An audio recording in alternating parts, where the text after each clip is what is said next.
una disculpa por esos problemitas que pues a veces suceden, ¿vale?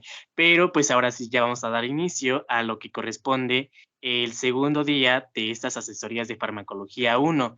En este caso, pues toca a la parte de hablar de farmacocinética, en este caso, de 3 puntos importantes, ¿de acuerdo? La siguiente, amiga, por favor.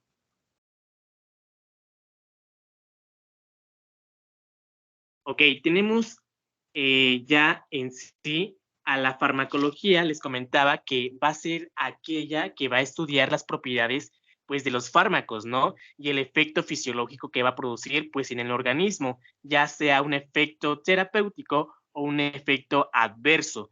Pero esta parte del estudio de la farmacología va a tener dos bloques y en uno va a englobar lo que es la farmacocinética y en el otro lo que es la farmacodinamia. Entonces nosotros entendemos que la farmacocinética, cinética de movimiento, es aquella que va a ser rama de la farmacología, obviamente, que va a estudiar el movimiento del fármaco en el interior del organismo y cómo éste va cambiando, ¿de acuerdo? Entonces, podemos englobarlo en una frase que es lo que el organismo le hace al fármaco, ¿de acuerdo? Y en el otro bloque tenemos la farmacodinamia. La farmacodinamia va a ser aquella rama de la farmacología que va a estudiar la potencia del fármaco sobre nosotros, ¿no? Sobre el organismo. Entonces, lo podemos resumir en la frase de lo que el fármaco le hace al organismo, ¿no? Entonces, pues ya englobando lo que lo importante de la farmacocinética es que engloba 5 pasos, en este caso la liberación, la absorción desde el punto de administración, la distribución en el organismo, el metabolismo y la excreción. El día de hoy solo hablaremos de las 3 primeras, ¿de acuerdo? ¿Y de qué va a depender de que la farmacocinética se dé adecuadamente? Pues principalmente de 3 factores muy importantes, el cual el primero de ellos es un peso molecular bajo, ¿de acuerdo?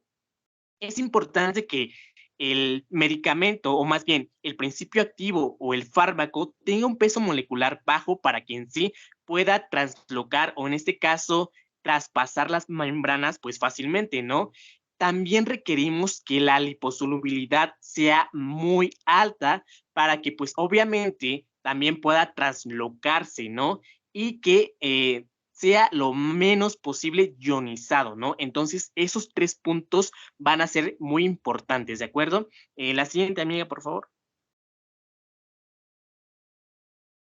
Ok, ¿y cómo va a estar conformado, pues, este medicamento, no?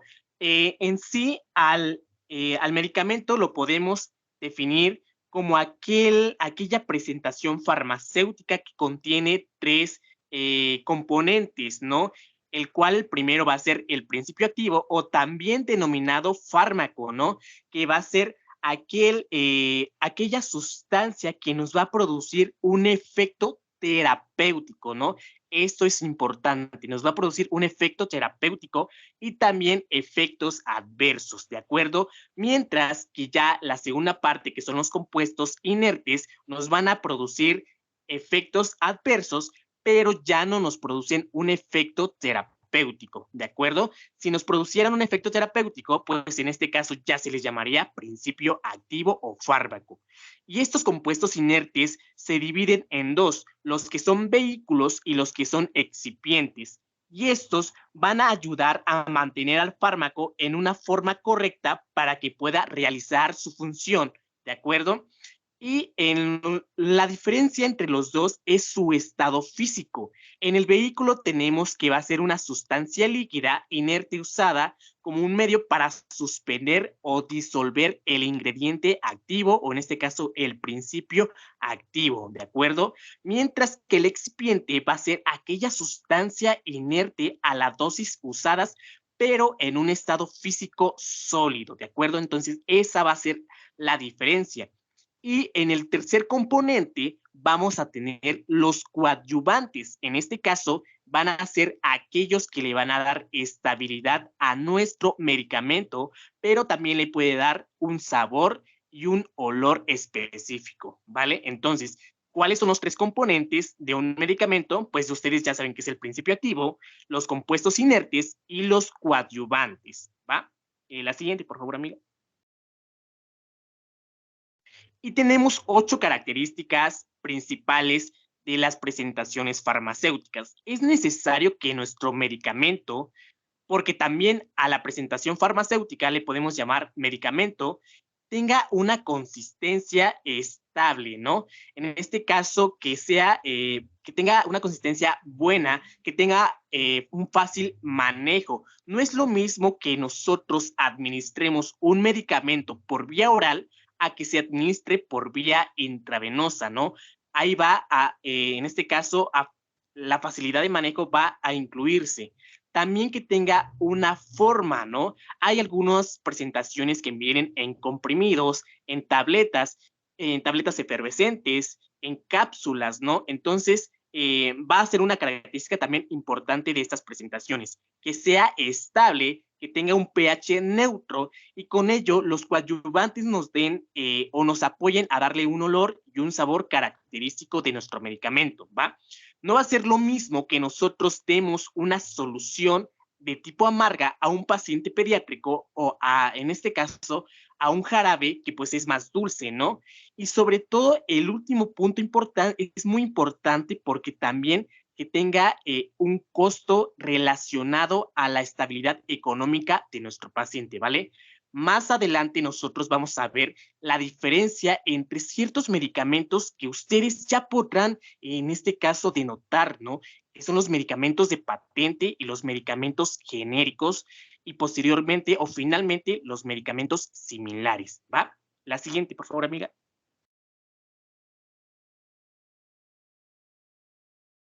Vale. ¿Y de qué va a depender mucho que se dé esta liberación, pues, del medicamento? Va a depender del estado físico que contenga o en el que esté este medicamento, ¿no? En este caso, en un estado físico sólido, en un estado semisólido, en un estado líquido y en un estado gaseoso. Recordemos que en este caso los fármacos o más bien los medicamentos en presentación gaseosa su transporte va a ser más fácil. ¿Por qué? Porque su liposolubilidad va a ser más alta, ¿no? En este caso, los medicamentos de tipo sólido van a requerir que su liberación va a ser un poco más prolongada. Y ahorita vamos a mencionar el motivo, ¿vale? También va a depender mucho de las características del medio en que se encuentre, ¿de acuerdo? Entonces, en medicamentos sólidos vamos a tener polvos, granulados, cápsulas, tabletas, supositorios, óvulos, como algunos ejemplos, mientras que en los semisólidos vamos a tener pomadas, pastas, cremas, gel, en la parte de líquidos, soluciones, jarabes, infusiones, suspensiones, algunos fármacos que son inyectables, ¿va? La siguiente, amiga, por favor.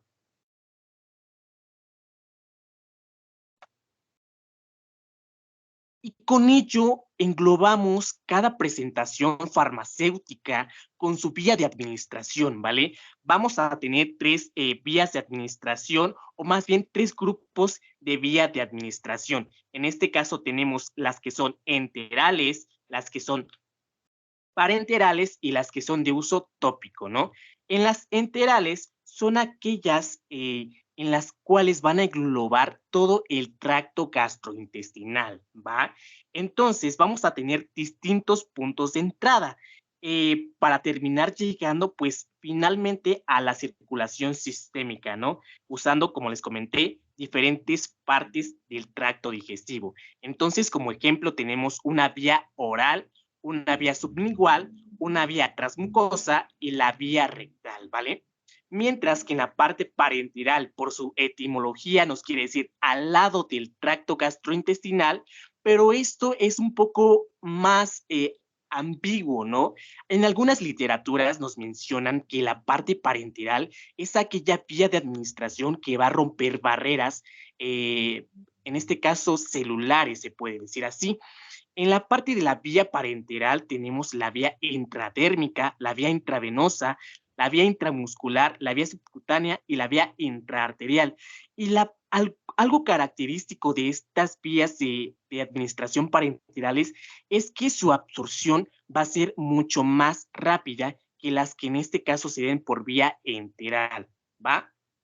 Y finalmente tenemos las vías tópicas. Las vías tópicas son aquellas en donde se administra el medicamento, va a ejercer su efecto, ¿vale? Tenemos las vías genitales, las vías dérmicas, las vías oftálmicas, que en este caso son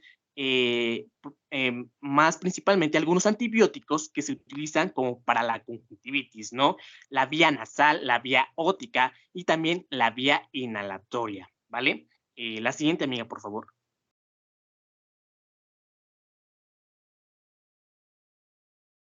Vale, entonces, ¿qué es la liberación?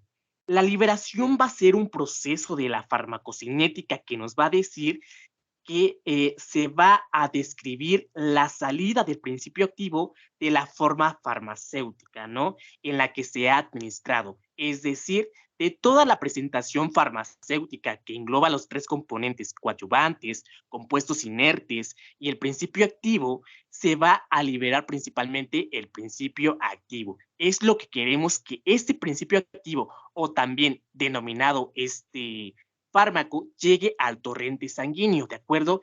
Entonces, estos tres puntos, que es la desintegración, la disgregación y la disolución, se dan principalmente en fármacos con estado físico sólido, ¿vale? En estado físico sólido.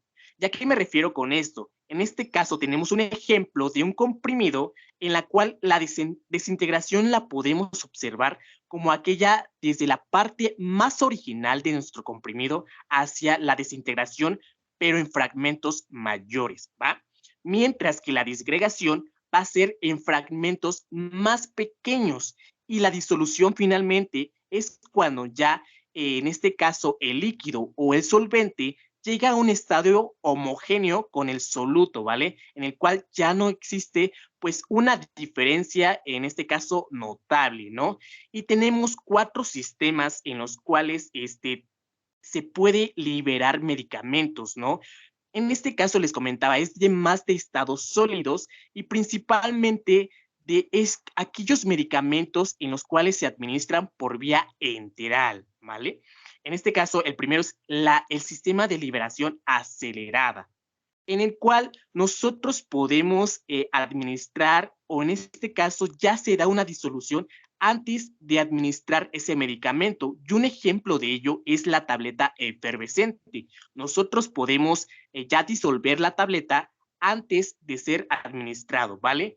Después tenemos el sistema de liberación diferida, que en este caso ya va a englobar aquellos fármacos que se administran, pues en este caso en un estado más estable, ¿no? Y llegan al tracto gastrointestinal. Posterior a ello, tenemos sistema de liberación prolongada, aquellas presentaciones farmacológicas o farmacéuticas en las cuales tienen un componente característico, como ejemplo de ello es la cápsula, en la cual va a retardar un poco más, pues que se dé esta liberación, esta salida del principio activo de los excipientes y de los coadyuvantes. Y finalmente tenemos el sistema de adhesivos, ¿vale? En la imagen ustedes pueden observar una cápsula, ¿no? Tenemos el principio activo y tenemos también en la parte de la cápsula principalmente el almidón, ¿no? Que en este caso se puede decir que es el excipiente, ¿no? La siguiente, amiga.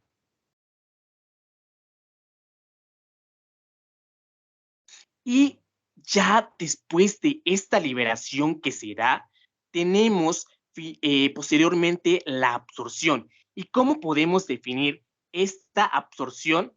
Es aquel proceso por el cual un fármaco llega a la circulación desde su sitio de administración. Y en esta definición quiero que la pongan entre comillas, si es que están anotando, porque a veces tienden a confundirse con otras definiciones que es translocación y con lo que es biodisponibilidad. Entonces, nosotros definimos absorción como un paso de la farmacocinética en el cual nos menciona que el fármaco llega a la circulación desde su vía de administración, ¿de acuerdo? Y en la imagen de la derecha ustedes pueden observar diferentes puntos de administración. Tenemos la oral, la rectal, la percutánea, la intravenosa y la intramuscular.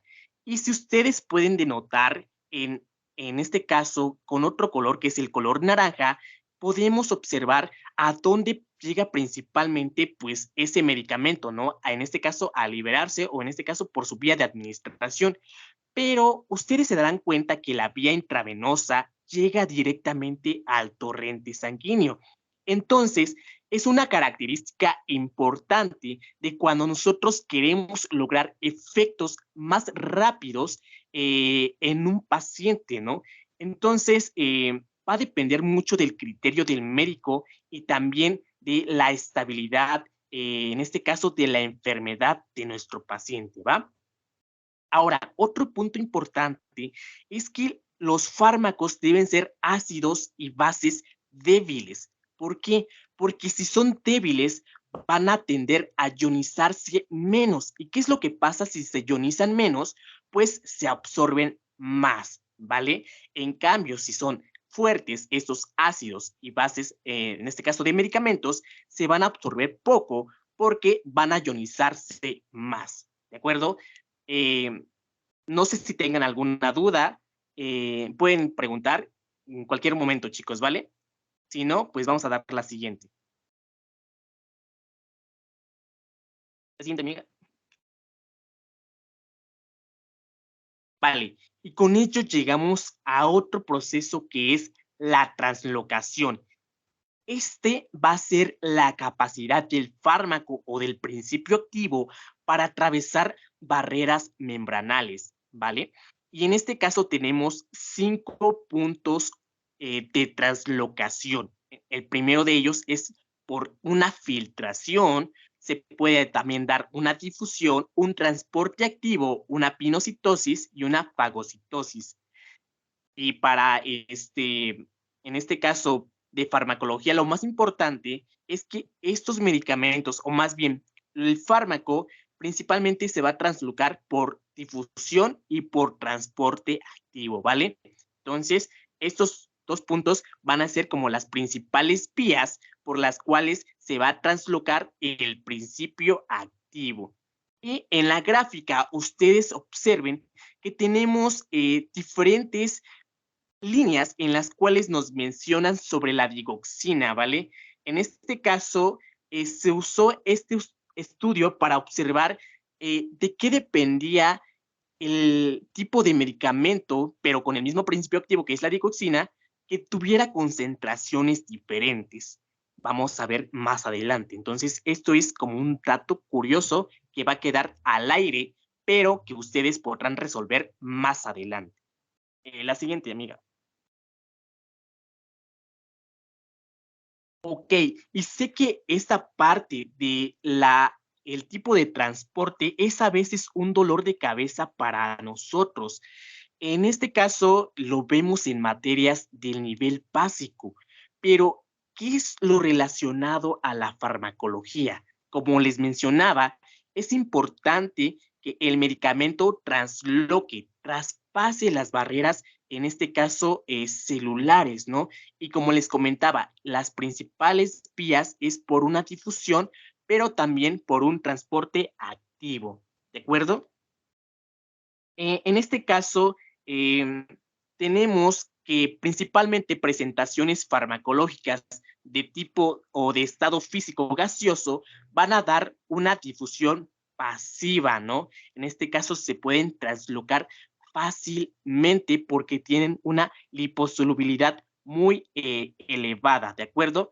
Y hay algunos fármacos que son más de tipo hidrosoluble que van a usar poros, ¿no? También tenemos la parte ya de difusión facilitada que nosotros requerimos de ciertos canales, de ciertos transportadores que más que nada van a ser proteínas que van a pasar de un estado, de un medio extracelular a un medio intracelular para traslocar a nuestro principio activo, ¿vale? Y pues ya obviamente el transporte activo que ustedes ya conocen. La siguiente, amiga, por favor.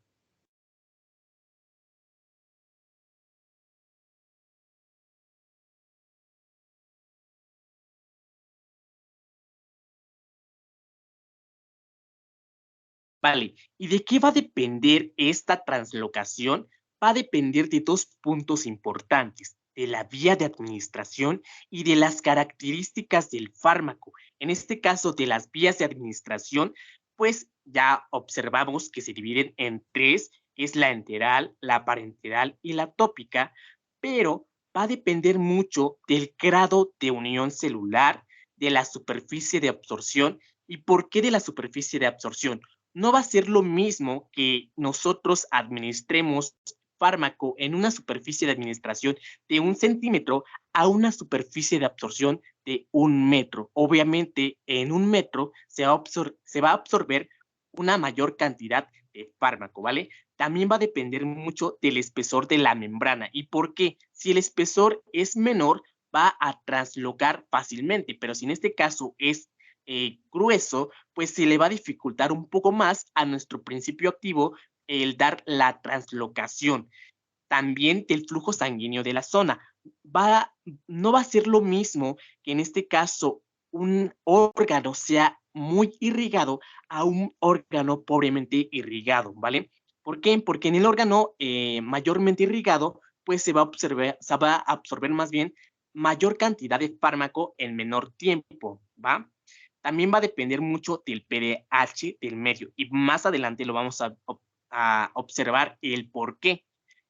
En las características del fármaco vamos a ver que va a ser importante que nuestro fármaco sea liposoluble, que tenga un gradiente de concentración en membrana, que su pH sea adecuado, que la ionización con otras moléculas sea menor y que el pK sea estable, ¿no?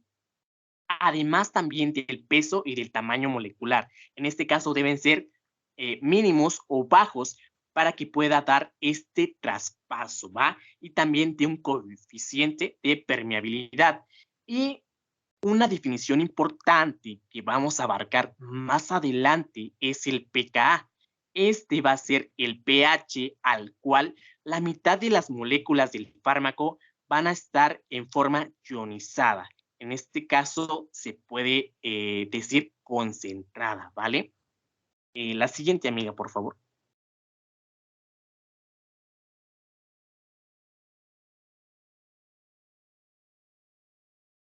Va. Y ahora tenemos esta ecuación de Henderson-Hasselbalch, ¿no? Que va a ser muy importante para que nosotros observemos qué porcentaje de fármaco llega al torrente sanguíneo dependiendo del sitio donde se encuentre. En la parte izquierda, ustedes tienen una tabla en la cual muestra el pKa de cada fármaco, ¿vale? Y como les comentaba, es el pH medio estable en la cual el principio activo se mantiene en una forma ionizada, ¿vale? Y como les comentaba, nosotros requerimos de ácidos y bases débiles, pero principalmente los ácidos débiles que están en un medio ácido, como un ejemplo, el estómago, se van a absorber con mayor facilidad, ¿vale? Al no predominar las formas no ionizadas, ¿no? En este caso, que tenga una alta liposolubilidad, ¿va? La siguiente, amiga, por favor. Y bueno, tenemos ya estas dos formulitas, que en este caso es dependiendo del pKa de nuestro fármaco, si es ácido o si es base, el tipo de fórmula que nosotros vamos a emplear. Y sí, también en medicina vemos matemáticas. Entonces, si ustedes son muy curiosos y quieren observar qué porcentaje de fármaco puede llegar al torrente sanguíneo dependiendo del sitio donde se encuentre, pues esta fórmula la pueden emplear, ¿vale? En este caso, para fármacos con pKa ácido, el porcentaje de ionización va a ser igual a 100 entre 1 más antilogaritmo de pKa menos pH, ¿vale? Y en lo que compete a la parte de un fármaco con pKa de tipo básico, el porcentaje de ionización va a ser igual a 100 entre 1 más antilogaritmo de pH menos pK. Y si ustedes son muy observadores, se podrán dar cuenta que solo cambia la última posición, el pK y el pH, ¿vale? Entonces, tenemos que en este caso, un fármaco ácido en un medio ácido va a haber una menor ionización. Y si hay una menor ionización, eso nos dice que va a haber una mayor absorción, ¿de acuerdo? Ahora, si el fármaco es ácido, pero está en un medio de tipo base, va a haber una mayor ionización de ese fármaco. Por lo tanto, se va a traducir a que hay una menor absorción de ese principio activo al torrente sanguíneo, ¿vale? Si tenemos un fármaco base en un medio ácido, también va a haber una mayor ionización. Si hay un fármaco base y un medio base, va a haber una menor ionización. Y si ustedes son muy observadores, podrán denotar que si el pKa y el medio es igual, va a haber una menor ionización, ¿vale? Hasta ahí es lo importante, ¿va? En la siguiente, por favor, amiga. Y aquí va ya un ejemplo de el fármaco, ¿vale? En este caso tenemos acetazolamida y lo que queremos o los datos importantes es la dosis de ese medicamento, la forma de administración, el pH del medio donde nosotros queremos calcular, donde queremos ver qué tanto se absorbe y el pK de ese medicamento, ¿vale? El pKa de la acetazolamida es de 7.2. Entonces, ustedes podrán denotar que es un pKa ácido, ¿vale? Y el pH del estómago es igual a 1, ¿vale? Entonces, vamos a usar la fórmula del pKa ácido. En este caso, porcentaje de ionización es igual a 100 entre 1 más antilogaritmo de pKa menos pH, ¿no? Ahora, podemos transpolar los valores que tenemos en la siguiente fórmula. Ya tenemos 100 entre 1 más antilogaritmo de 7.2 menos 1. Y eso nos da como resultado 6.2. Ahora, ¿cuál es el antilogaritmo de 6.2? Esto va a ser igual a 1.584.893, ¿vale? A este resultado le vamos a sumar 1 y pues obviamente va a darnos como resultado 1.584.894.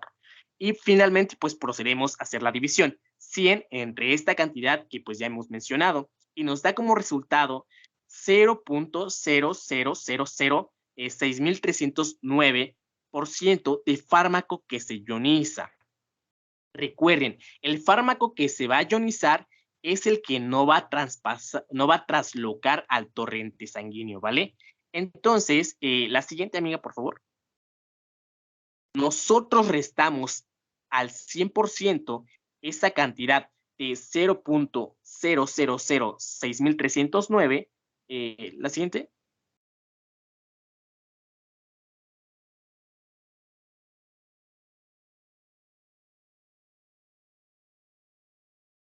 Y nos va a dar como resultado 99.99% de fármaco que no se ioniza.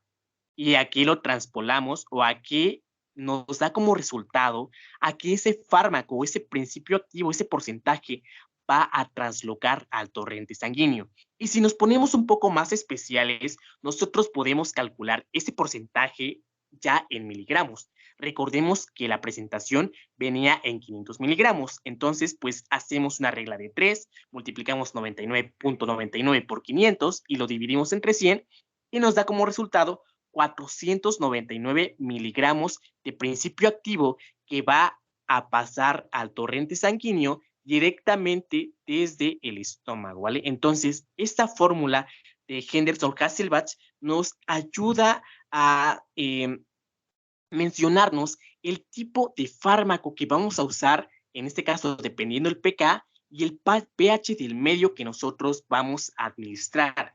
Un ejemplo de ello, si tenemos un medicamento que tenga un pKa básico, y en este caso lo queremos administrar en un lugar que tenga un pH básico, pues su absorción va a ser mayor, ¿vale? Entonces, estas características las usan para que se den las presentaciones farmacéuticas, ¿va? La siguiente, por favor.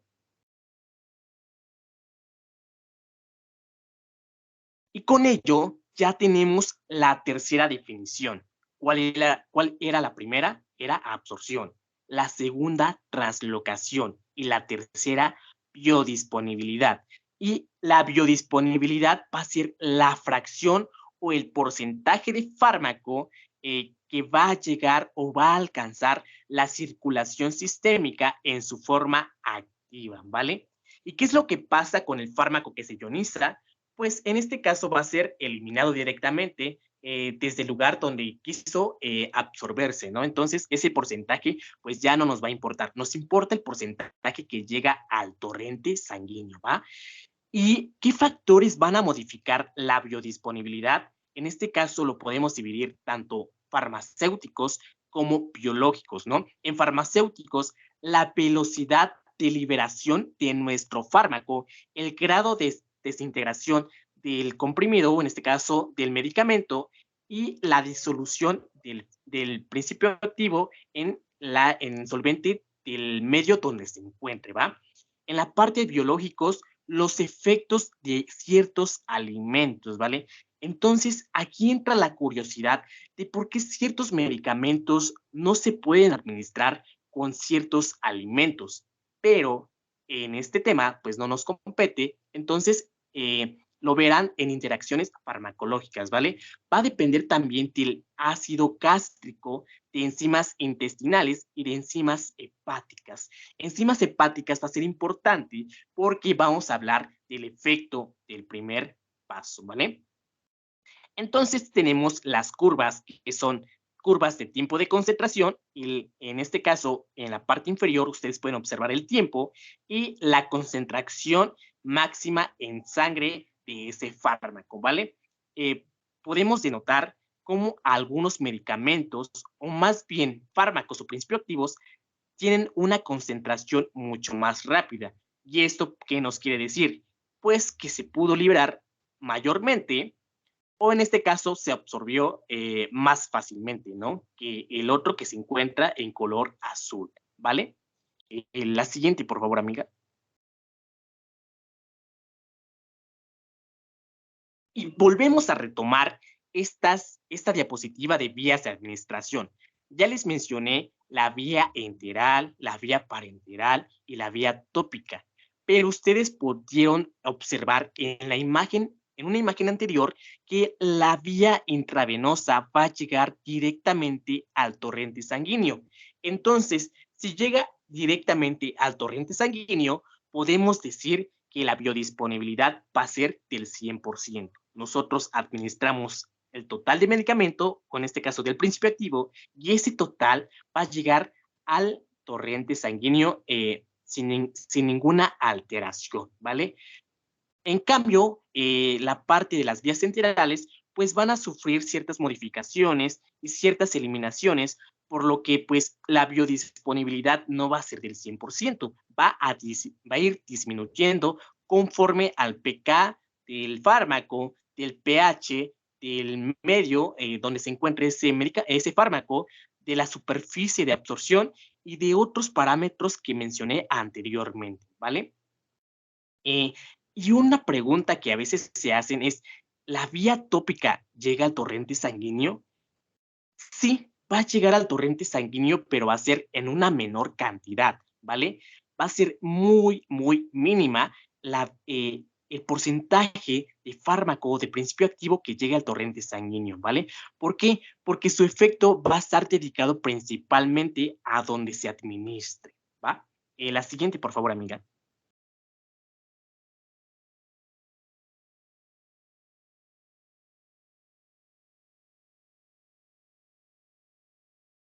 Y tenemos ya la concentración máxima en sangre.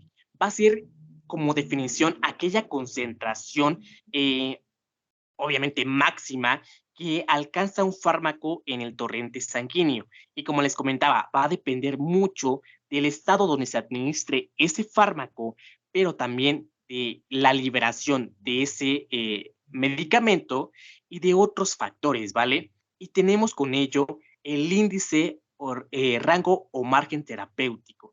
En este caso también tienden como a confundirse. El índice terapéutico nos lo podemos definir como aquellos, en este caso, más bien cuantitativamente, cuántas veces nosotros podemos dar ese medicamento, ¿vale? Mientras que en la parte del margen terapéutico es aquella línea en la cual el medicamento ya empieza a tener un efecto terapéutico, pero también la otra línea donde nos dice que hasta ese punto ya no se puede administrar más medicamento porque si no nos puede causar efectos letales. ¿Y a qué me refiero con efectos letales? Pues en este caso ya un estado de la muerte, ¿vale? Entonces es para que ustedes aprendan a diferenciar lo que es índice terapéutico de lo que es margen terapéutico. Y la siguiente, por favor.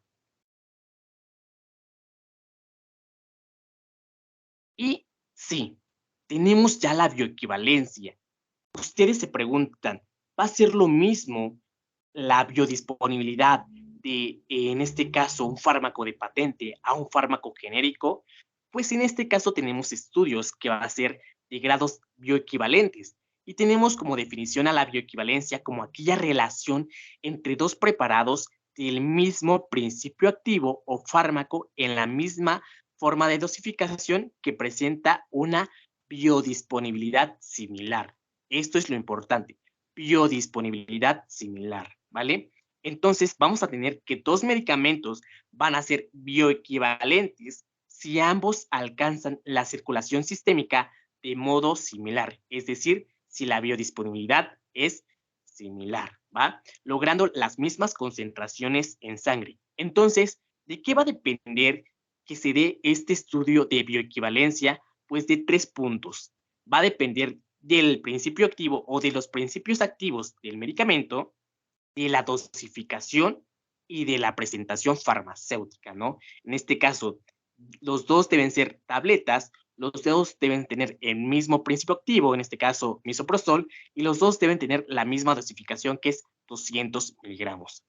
Y si ustedes quieren investigar más en este caso, la norma 177 SSA 1 1998 nos refiere estos estudios de bioequivalencia, ¿vale? La siguiente, por favor, amiga.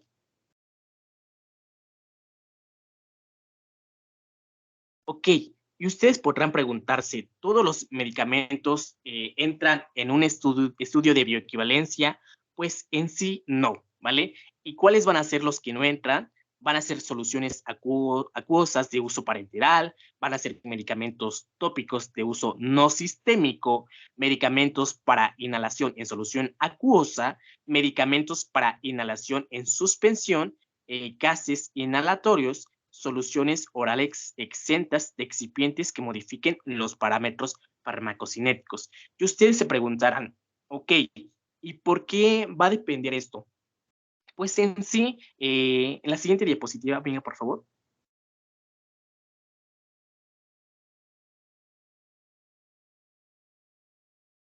Bueno, va a depender mucho del excipiente o más bien de los compuestos inertes que contenga este medicamento, ¿vale? Recordemos que la patente siempre se le da al principio activo, ¿vale? Pero posteriormente a ello, en este caso, se le da una patente al excipiente o al vehículo para que pues otras empresas no puedan producir el mismo, en este caso, medicamento, ¿vale? La siguiente, amiga, por favor.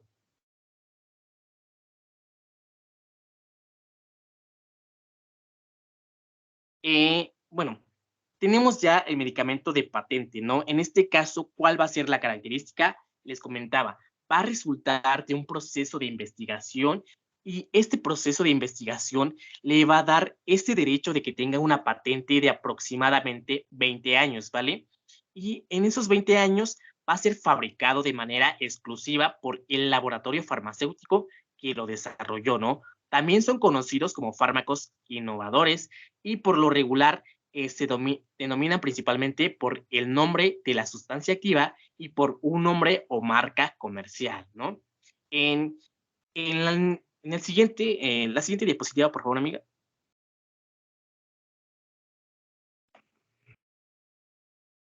En la siguiente tenemos pues ya los fármacos genéricos, ¿no? En este caso, pues la principal característica es que el nombre va a estar por el principio activo o en este caso, por el fármaco y después de esos 20 años de exclusividad que se le dan a la patente, pues ya otro laboratorio puede empezar a producir el medicamento, pero en sí es el principio activo, ¿vale?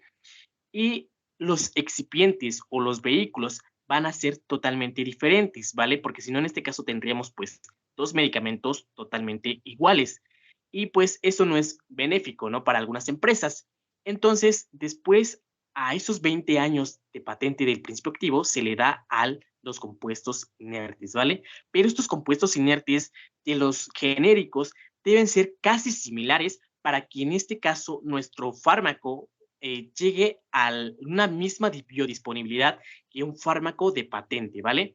Y ya finalmente, en la siguiente diapositiva, por favor, amiga, tenemos los fármacos, en este caso similares, que pues no han sido resultados de pruebas de investigación, ¿vale? Espérame un tantito.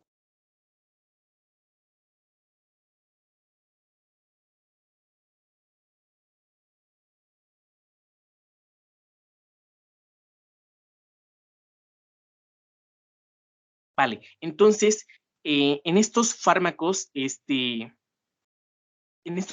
similares, tenemos que no han sido resultado de pruebas de investigación. Y aquí tenemos un ejercicio, ¿vale? Tenemos un fármaco de patente y un fármaco genérico, ¿vale? El fármaco de patente, pues en este caso es el Tempra y el fármaco genérico es el paracetamol. ¿Qué es lo que dijimos? Que para que entren a un estado de bioequivalencia deben tener tres componentes, ¿no? En este caso, el principio activo, la dosis y la presentación farmacéutica, ¿vale?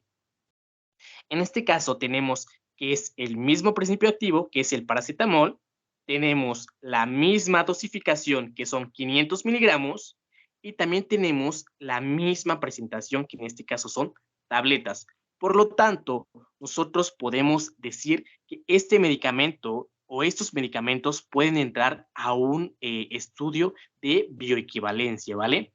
Y como les comentaba en la diapositiva anterior, los medicamentos similares tienen, aunque tengan el mismo principio activo, los excipientes también van a ser diferentes, pero en este caso las pruebas de investigación van a ser ineficaces y por lo tanto al ser ineficaces nos van a dar como resultado una biodisponibilidad menor a los fármacos genéricos y a los fármacos de patente. Recordemos que para que entren a un estado de bioequivalencia debe tener, en este caso, una biodisponibilidad similar, ¿vale? Y en este punto hago paréntesis para ver si alguien tiene alguna duda y pueda preguntar, ¿va?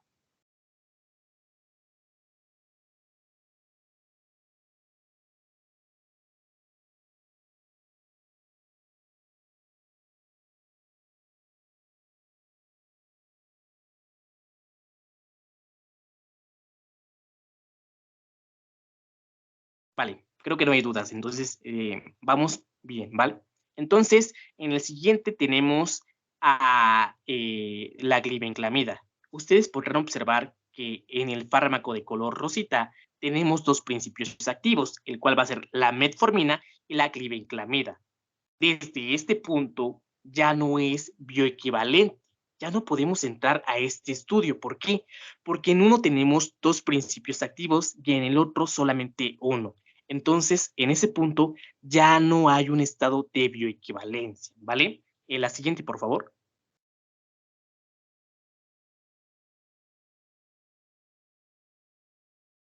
Y en este caso tenemos losartán. Tenemos el mismo principio activo, que en este caso es losartán.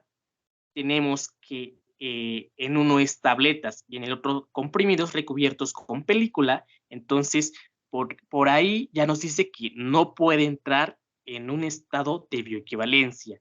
Y si ustedes pueden observar, en uno tiene 50 miligramos y en el otro tiene 100 miligramos. Entonces, estos fármacos no son bioequivalentes, no pueden llegar a una biodisponibilidad similar, ¿vale? La siguiente, amiga. El- la siguiente. Y con ello tenemos ya el sistema de clasificación biofarmacéutica. ¿Para qué nos sirve esto de bioequivalencia? Bueno, en este caso, para estudios in vivo, in vitro e in situ, ¿vale? Principalmente vamos a usar los in vivo y los in vitro, ¿vale?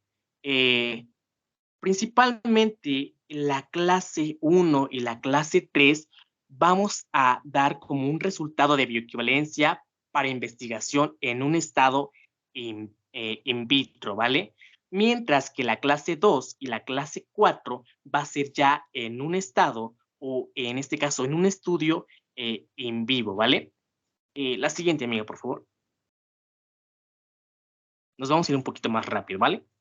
Y con ello ya tenemos el último paso de la farmacocinética, que en este caso es la distribución. Ya sabemos de qué va a depender la liberación, ya sabemos de qué va a depender de que se dé una absorción adecuada y en este caso haya un mayor porcentaje de fármaco en el torrente sanguíneo, pero ahora lo que nos compete es ese fármaco. ¿Qué es lo que el porcentaje de fármaco que nos pueda llegar a causar el efecto terapéutico, ¿vale? En este caso, en distribución, tenemos que esto va a estar determinado principalmente por dos factores, por la liposolubilidad y por la fijación a proteínas plasmáticas, ¿vale? En este caso, eh,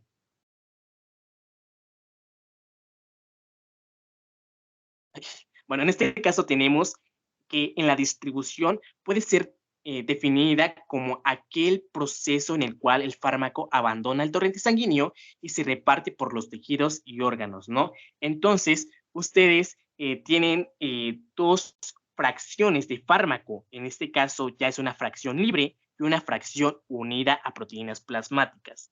La fracción libre es el único fármaco activo y es capaz de difundir hacia el órgano diana, mientras que el fármaco unido a proteína no podrá pasar al órgano diana y actuará como un reservorio, ¿vale?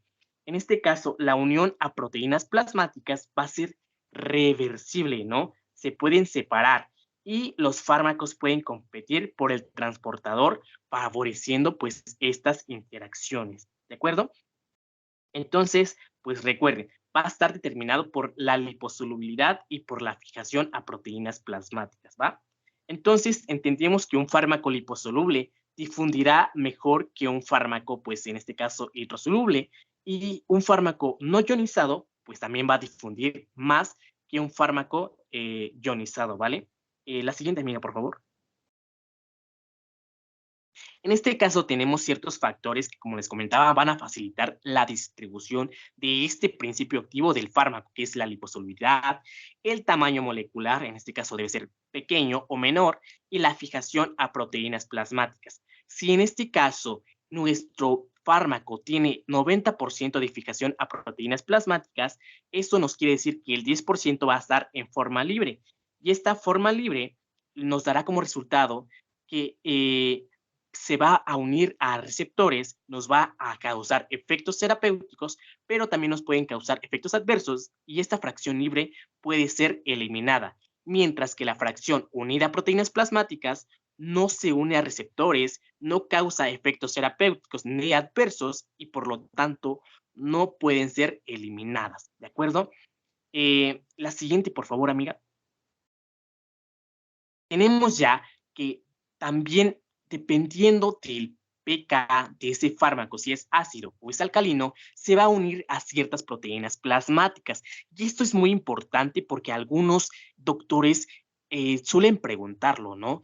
En este caso, los fármacos ácidos se van o tienden a unirse a la albúmina, ¿no? Mientras que los fármacos alcalinos se van a unir a la alfa-1 glucoproteína ácida y a la beta lipoproteína, ¿vale? Como les mencioné, la unión va a ser reversible y los fármacos pueden competir también por el transportador, favoreciendo las interacciones, ¿va?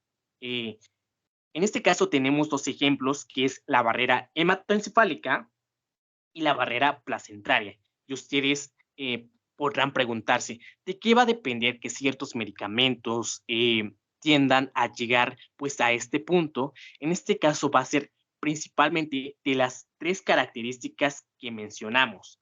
De la liposolubilidad debe ser muy, muy, muy alta, ¿vale?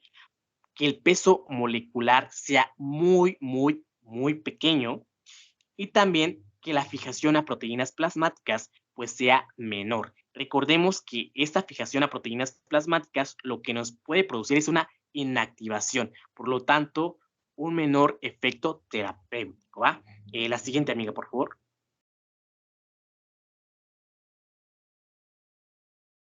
Y posteriormente tenemos ya el volumen de distribución. En este caso va a ser también conocido como volumen de distribución aparente, el cual nos refiere el volumen que necesitaremos distribuir uniformemente cierta cantidad de fármaco para que cualquier compartimiento del organismo pues tenga en sí la misma concentración. Y en este caso pues tenemos un volumen de distribución alto y un volumen de distribución bajo, ¿vale? En este caso, en alto, para que se dé este volumen, las características principales debe ser que el fármaco sea liposoluble, que tenga poca unión a proteínas plasmáticas, que tenga una amplia distribución en tejidos, mientras que en la parte de volumen de distribución bajo es totalmente lo contrario, ¿vale? Y en esta imagen, la que está a la derecha, es interesante. ¿Por qué? Porque ustedes podrán observar que en la parte de los pacientes, o más bien del organismo, del cuerpo humano en sí, va a tener una conformación del 60% de líquidos, ¿vale? Entonces, eso va a ser importante porque de ahí nosotros podemos dividirlo tanto en extracelular como en intracelular. Y en la parte extracelular podemos dividirlo en compartimientos intravasculares y en compartimientos intersticiales, y ya la parte intracelular. Y aquí va a ser muy importante el motivo de por qué ciertos medicamentos llegan a penetrar hasta la célula y por qué ciertos medicamentos solo actúan a nivel de torrente sanguíneo, como los anticoagulantes, ¿no? Entonces, es también un punto importante, ¿vale? Y como ejemplo, tenemos la siguiente diapositiva, amiga, por favor. Tenemos a un paciente de aproximadamente 70 kilogramos, ¿no? Eh, Esto lo voy a dejar como un ejemplo. Entonces, vamos a ver ya lo que nos compete al volumen de distribución. En este caso, desconocemos el volumen de en este caso, en este líquido, ¿no? Pero lo que conocemos es la dosis añadida. En este caso son 10 miligramos.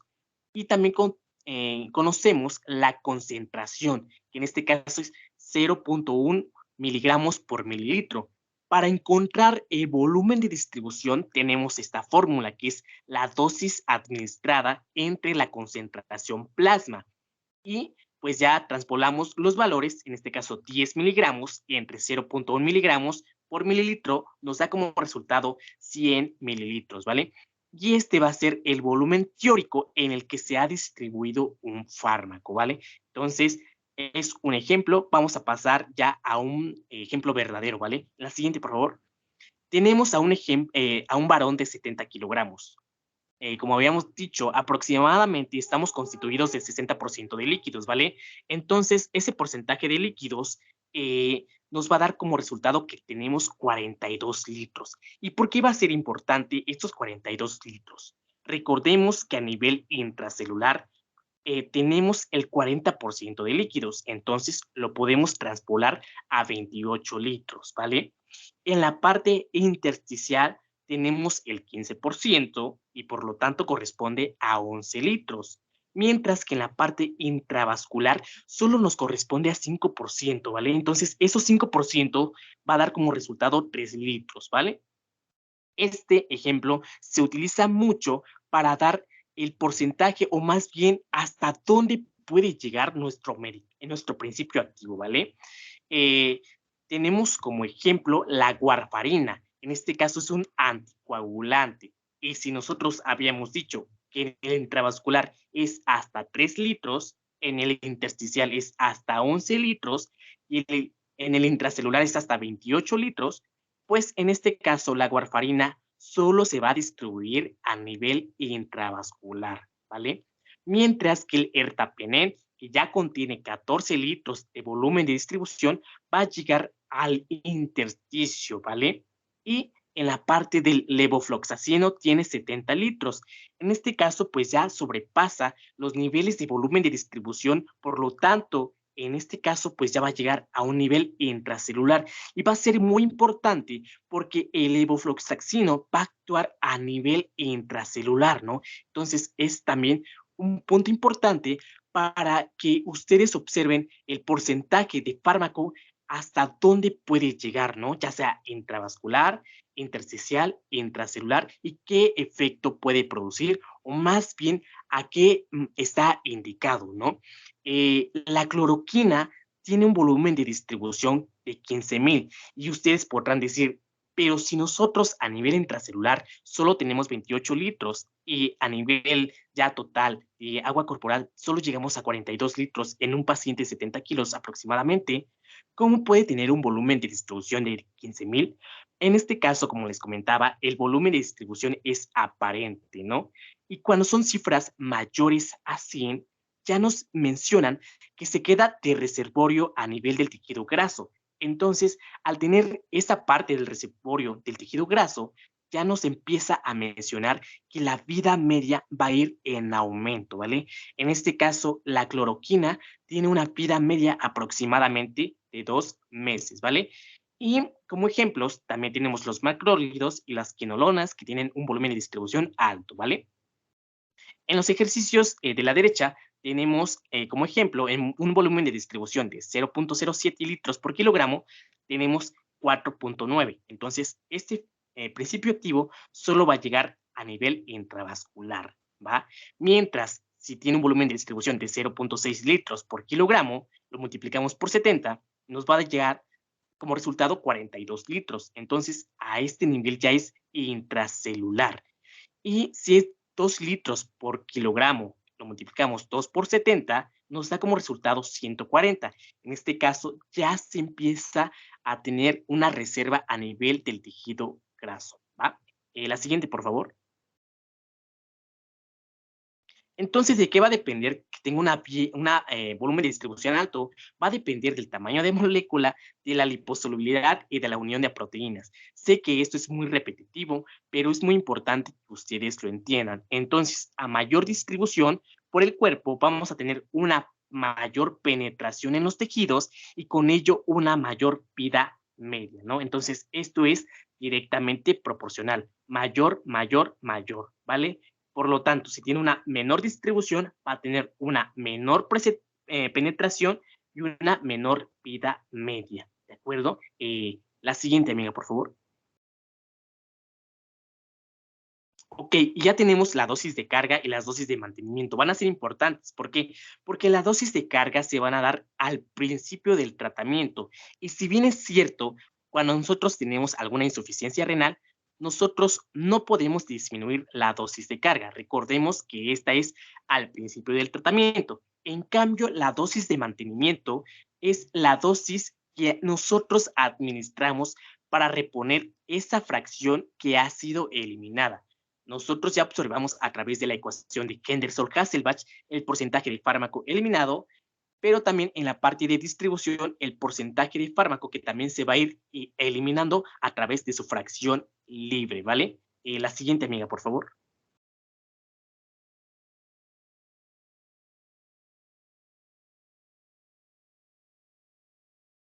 Y con ello ya tenemos el efecto del primer paso.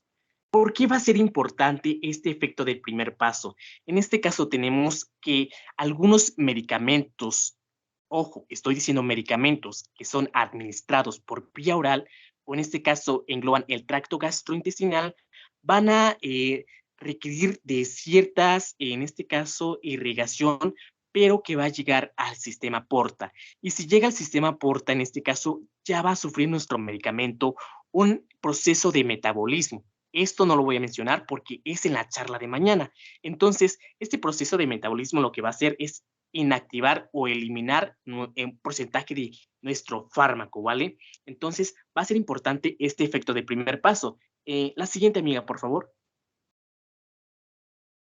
Tenemos en la siguiente imagen, como ustedes pueden denotar, una irrigación, ¿no? En este caso tenemos las venas cavas inferiores que van a drenar en sí a la aurícula derecha, ¿vale? ¿Y por qué va a ser importante esta vena cava inferior? Porque va a recoger el drenaje de ciertos órganos, ¿no? Entonces, la siguiente, amiga, por favor. Se dice que un porcentaje del fármaco, en este caso, eh, de la parte rectal, que es una vía de administración, va a llegar también a la vena cava inferior, pero también va a llegar el drenaje de pues, ciertas venas gonadales, también de venas renales a la vena cava inferior. Pero, ¿qué es lo que nos compete en sí al efecto del primer paso, ¿vale? La siguiente, amiga, por favor. Vemos en la siguiente imagen la parte de estos procesos de vías de administración enterales en las cuales va a pasar a través del sistema Porta, ¿no? Entonces, como les comentaba, tanto a aquellos medicamentos que son administrados por vía enteral, en este caso vía oral, la vía rectal, puede llegar al sistema Porta y con ello ser metabolizados y finalmente eliminados, ¿vale? Entonces, algunas vías de administración no van a englobar este sistema porta, por lo tanto, no van a dar el efecto del primer paso, ¿va? La siguiente, amiga, por favor. En esta imagen engloba perfectamente todo este proceso importante sobre la irrigación, ¿vale? Tenemos que a nivel de la vena cava inferior, nosotros podemos o se puede drenar, en este caso, pues, sangre del recto de ciertas venas pudendas y a la vena cava inferior. Entonces, por eso cuando nosotros tenemos la vía de administración rectal, decimos que es parcialmente ocupa el primer paso hepático, ¿no? ¿Por qué? Porque un porcentaje de este principio activo va a ir también directamente a la vena cava inferior y otro porcentaje va a ir directamente a la vena porta, ¿vale? A través de la vena mesentérica inferior, ¿va? Y como les había comentado, la vía oral es así directamente va a pasar al sistema o efecto del primer paso. ¿Por qué? Porque todo ese drenaje que está rico en nutrientes, pero pobre en oxígeno, va a llegar al hígado. Entonces, este hígado lo que hace es procesarnos ese principio activo y en lugar de convertirnos en más liposoluble, que en este caso es lo que requerimos, nos va a ahora a cambiar a un estado hidrosoluble. Entonces, cuando ya es un estado hidrosoluble nuestro principio activo, pues ya no puede causar un efecto terapéutico en sí. Por lo tanto, ya va a ser eliminado, ¿vale? Entonces, es importante que ustedes observen el efecto del primer paso y lo que nos puede causar. Por lo tanto, ustedes pueden deducir que la vía oral va a estar, en este caso, va a tener una buena absorción, pero va a ser eliminada fácilmente. Por lo tanto, la vida media va a ser menor, ¿de acuerdo? La siguiente, por favor, amiga.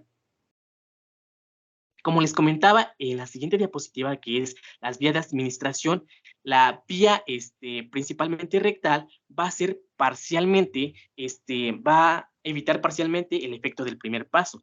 La vía sublingual, esa la va a, en este caso, eh, no la va a usar, ¿no? El efecto del primer paso, ¿no? O sea, no lo va a utilizar, ¿por qué? Porque va a llegar directamente a la vena cava superior y esta vena cava superior llega a la aurícula derecha. Entonces, en ningún momento va a pasar por el hígado, ¿vale?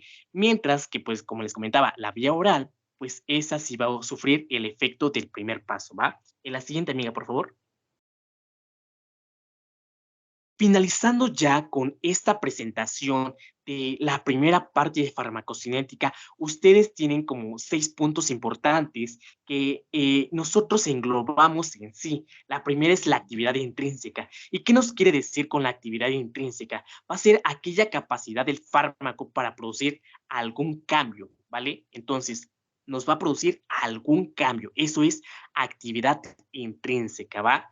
La eficacia ya la vamos a medir en aquella capacidad cuantitativa de un fármaco para producir una respuesta terapéutica, ¿va? Mientras que la especificidad la definimos como aquella capacidad del fármaco para discriminar la molécula de otra a la cual debe unirse y actuar.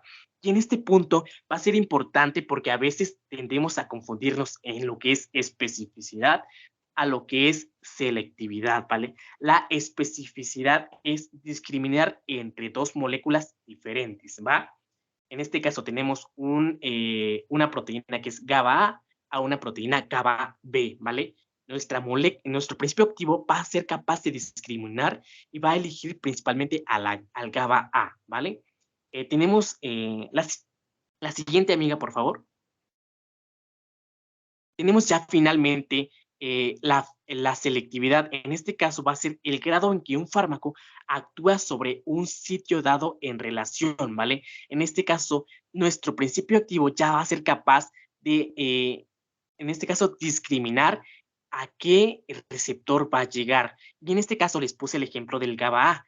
Y nuestro principio activo ya llega, pero en este caso tenemos varios puntos de receptores, en la cual el GABA A puede tener a las benzodiazepinas, también a los barbitúricos o al alcohol, ¿no? Entonces, la selectividad es aquella propiedad del fármaco que es capaz de discriminar sobre diferentes receptores al receptor que va a llegar, ¿vale?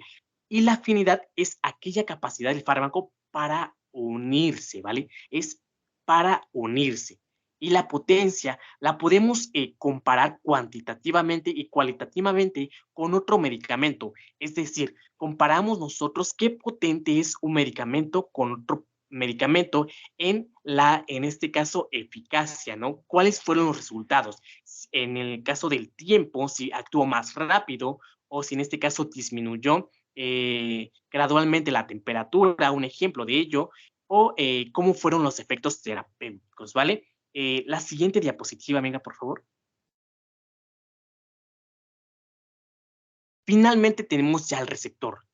¿Va? Tenemos tres tipos de receptores. Los receptores asociados a proteínas G o metabotrópicos, los receptores que son ionotrópicos o iónicos y los asociados a tirosina, sinasa o enzimáticos. Entonces, en este punto ya me voy a detener porque esto ya empieza a englobar a la farmacodinámica. Entonces, en esta charla ustedes aprendieron a observar qué procesos debe conllevar nuestro principio activo para que pueda ejercer un efecto terapéutico, ¿no? Entonces, ya cuando se une a este receptor, pues ya va a producirnos un efecto terapéutico. Ahora, ¿todos los principios activos o fármacos tienen un receptor en sí? No, no todos los principios activos o todos los fármacos van a llegar a un receptor.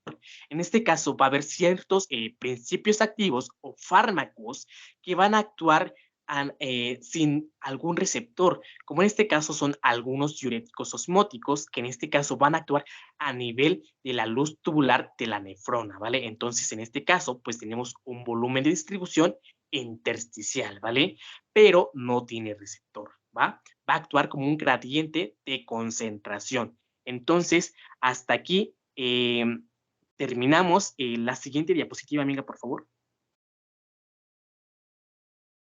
Tenemos ya como último esta frase que pues menciono mucho, que es, no es lo que tenemos en la vida, sino quien tenemos en nuestra vida lo que importa, ¿no? En sí, la carrera o la licenciatura en medicina, pues, es un poco pesada, pero si nosotros aprendemos a englobar amistades, en este caso aprendemos a relacionarnos, podemos hacer esta licenciatura en medicina pues algo más favorable, algo más benéfico y con ello encontrar una facilidad de conocimiento. No es lo mismo estudiar solo a estudiar con tus amigos, porque con tus amigos te pueden aportar otros conocimientos que quizás pues tú no habías encontrado.